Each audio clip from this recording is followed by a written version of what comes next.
The 1st of August, 1936, Berlin. The Olympic Games open in a city transformed into the stage of a dictatorship. Adolf Hitler watches from his grandstand, surrounded by banners, soldiers, and the thunder of 100,000 voices. The world has come to celebrate sport, but here the games are twisted into a spectacle of power and propaganda. Every march, every salute, every medal is meant to prove the strength of the so-called New Germany. Athletes from around the globe compete, yet in Berlin, the contest is no longer just about glory. It is about ideology, dominance, and the vision of a Reich that claims to stand above all others. In this charged arena, one German athlete captures the spotlight, embodying the hopes of the regime and winning Hitler's admiration. But he is no ordinary competitor. Years later, during the Second World War, far from the stadiums and the applause, he will take part in operations in occupied Belarus, where German units and their allies kill more than 13,000 men, women, and children. His name is Hans Woellke. Hans Otto Woellke was born on the 18th of February 1911 in the town of Bischofsburg, then part of the German Empire. After Adolf Hitler was appointed Chancellor of Germany on the 30th of January 1933, he wasted no time in reshaping the nation's future. His top priority was preparing Germany for war. One of his first major steps was rebuilding the military, which had been severely restricted by the Treaty of Versailles. By 1935, Hitler openly defied the treaty by reintroducing conscription and expanding the size of the army. At the same time, he established the Luftwaffe, Germany's air force, and enlarged the navy, restoring Germany as a major military power. Yet, even as Hitler accelerated rearmament, 1936 brought a very different stage for the Nazi regime, the Summer Olympic Games, held in Berlin. For 2 weeks in August, Adolf Hitler's Nazi dictatorship camouflaged its racist and militaristic nature while hosting the world. Downplaying its anti-Semitic agenda and plans for territorial conquest, the regime exploited the games to impress and deceive many foreign visitors. The United States and other Western democracies had debated boycotting the Games, but ultimately chose to participate. By doing so, they missed the chance to take a stand that, as some observers argued, might have forced Hitler to pause and strengthened resistance to Nazi tyranny. And it was during these games, carefully staged to showcase Nazi Germany to the world, that Hans Woellke would rise to prominence with his remarkable performance. In Berlin, Woellke competed in the shot put event and delivered a powerful series of throws. His best attempt reached 16.2 meters and secured him the gold medal. This Olympic win was the first German Olympic gold medal in men's athletics. The moment was even captured in Leni Riefenstahl's famous Olympia film, which further cemented Woellke's place in Nazi Germany's carefully crafted propaganda showcase. Woellke continued to compete after the Olympics. At the 1938 European Championships in Paris, he earned the bronze medal in shot put with a throw of 15.52 meters. Beyond his athletic career, Woellke was a member of the Berlin Police Sports Club and trained under coach Wilhelm Landmesser. Standing at 1.78 meters tall and weighing 105 kilograms, he embodied the image of strength that the regime wanted to promote. Outside the stadium, Woellke served as a policeman. In recognition of his Olympic triumph, he was promoted from Revier Oberwachtmeister, a senior police sergeant, to Polizeileutnant. His rise showed how deeply the Nazi state intertwined sporting success with political and military reward. The Second World War started on the 1st of September 1939, when Nazi Germany invaded Poland. On Sunday, the 22nd of June, 1941, under the code name Operation Barbarossa, Nazi Germany invaded the Soviet Union. The war against the Soviet Union was a war of annihilation between German fascism and Soviet communism, a racial war between German Aryans and subhuman Slavs and Jews. Following the invasion of the Soviet Union, the Nazi regime unleashed a campaign of unprecedented brutality.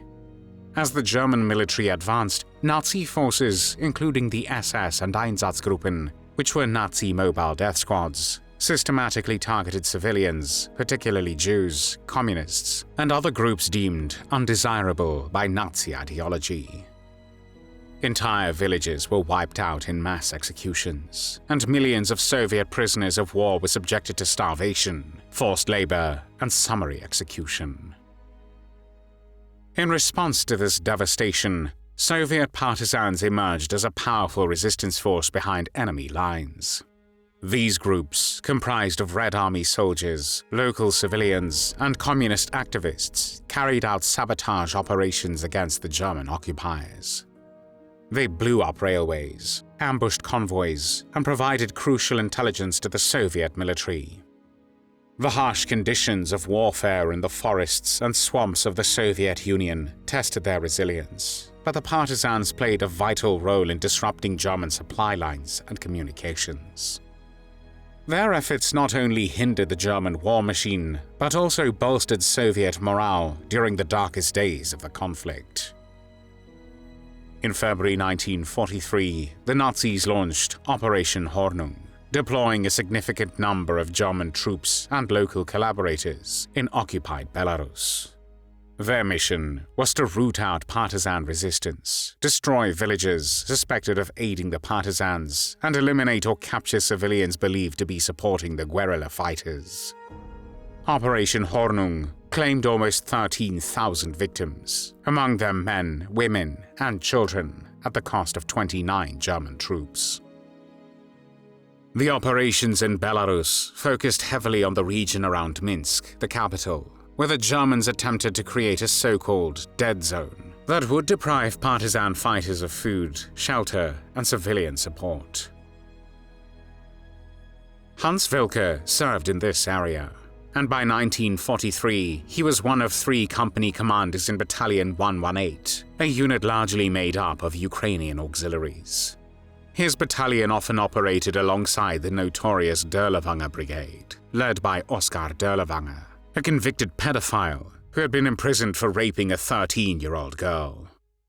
Dirlewanger's formation was composed of released criminals, including murderers and rapists, and became infamous for its brutality. On the morning of the 22nd of March 1943, Woellke was traveling in a small convoy of 3 vehicles along the Minsk highway when Soviet partisans launched an ambush. He was struck in the shoulder during the first moments of gunfire. Staggering out of his vehicle, he was hit again in the back, this time fatally. He was 32 years old. Posthumously, Adolf Hitler and Heinrich Himmler, the leader of the SS, promoted Woellke to Major of Nazi Germany's State Protection Police, the Schutzpolizei. 3 of his men were also killed in the fighting, while the surviving partisans withdrew toward the nearby village of Khatyn, located about 50 kilometers northeast of Minsk. When German forces and their collaborators reached the settlement, the partisans were already gone, leaving only civilians behind. The death of a celebrated German Olympian, however, demanded a brutal reprisal in the eyes of the Nazis. Lacking the manpower to continue the pursuit, they called for reinforcements, and on their way back, executed between 20 and 25 forestry workers, accusing them of aiding the partisans. In the afternoon, members of Dirlewanger's unit arrived as reinforcements, joining a platoon from Battalion 118 under the command of the former Red Army senior lieutenant and Nazi collaborator, Grigory Vasura. Together, they surrounded the village. The fact that the partisans had killed an Olympic medalist likely intensified the brutality of the reprisal awaiting the villagers. Unaware of the earlier attack on the Nazi motor convoy and the death of a German officer, the civilians, young and old, women and children, were forcibly driven from their homes and herded into a shed at gunpoint. Once all the people were inside, The Nazis locked the door, covered the shed with straw, doused it with petrol, and set it on fire. As the flames spread, the trapped villagers managed to break down the door, but those who tried to escape were mowed down by machine gun fire. The burnt victims also included women with their infants in their arms, as well as a young woman who had been raped by Dirlewanger's men before being locked inside the shed with the others. Approximately 149 people, including 75 children under the age of 16, were killed by burning, shooting, or smoke inhalation. Afterwards, the village was looted and burnt to the ground. 8 inhabitants of the village survived, 6 of whom witnessed the massacre, 5 children and 1 adult. Viktor Andreevich Zelobkovich, who was 8 years old at the time of the massacre, was saved by his mother. After the war, he recalled how people during the massacre went out of their minds with fear, realizing they were about to be burned. At one point, he wanted to get up, but his mother pressed his head down and told him, "Don't move, son. Lie still." Something then hit him hard in the arm, and he told his mother that he was bleeding, but she did not answer, for she was already dead. He eventually survived the fire in the shed by taking cover under the corpse of his mother. Another survivor, Yosif Kaminsky, was the only adult to emerge alive from the massacre and remember the horrifying scene as follows. "My 15-year-old son Adam and I were near the wall. Slaughtered people fell on me. Those still living rushed past like a wave. Blood was pouring from the bodies of the wounded and the dead. The blazing roof collapsed. The wild, terrible howl of the people intensified. Those underneath were burning alive, screaming and convulsing. The roof was literally spinning round." It was the death of Hans Woellke, the Olympic hero once idolized by Hitler, that became the pretext for the massacre at Khatyn. Before we end today's story, take a look at worldhistory.tv, your special destination for true history lovers. Discover exclusive documentaries and incredible stories you won't find anywhere else. Thank you for watching, and don't forget to subscribe for more.